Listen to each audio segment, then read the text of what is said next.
Assalamu alaikum урматтуу достор. Биздин дүкөндүн кардарлары жана ошондой эле унаа сүйүүчүлөр, водительдер, шоферлор, биз бүгүн сиздер үчүн жакшы бир лайфхакты тартып берүүнү чечтик.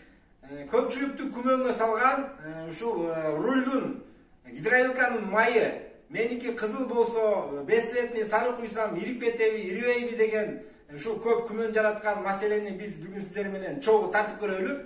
Бул бизге да кызыктуу. Кимде ким эгер ушул боюнча дагы билгендер, башынан өткөндөр болсо, сөз түрдө комментарийге калтырыңыздар. Анда бул видеону аягына чейин көрүңүздөр. Биздин каналга каттала элек болсоңуздар, катталыңыздар. Биз сиздерге көптөгөн лайфхактарды тартып бермекчибиз. Анда эмесе биз баштайлы. Бул билесиздер кызылы. Кээ бирлер айтат, биздин менин машинамда кызыл свети жүрөт, сары куйсам кандай болот деген бүдөмүк ойлорду бүгүн сиздер менен чогуу көрөлү. Аралашса эмне болот, ирийби, ирибейби, биз сиздер менен чогуу тартабыз. Видеону аягына чейин көрүңүздөр. Биз азыр кызылды куйдук.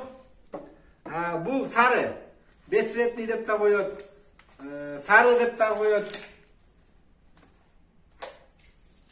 Канакей көрөбүз.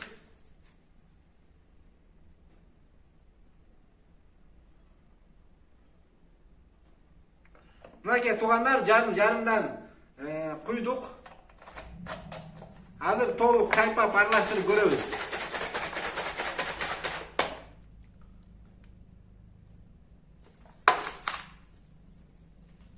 Мынакей туугандар, эч кандай ирибейт экен.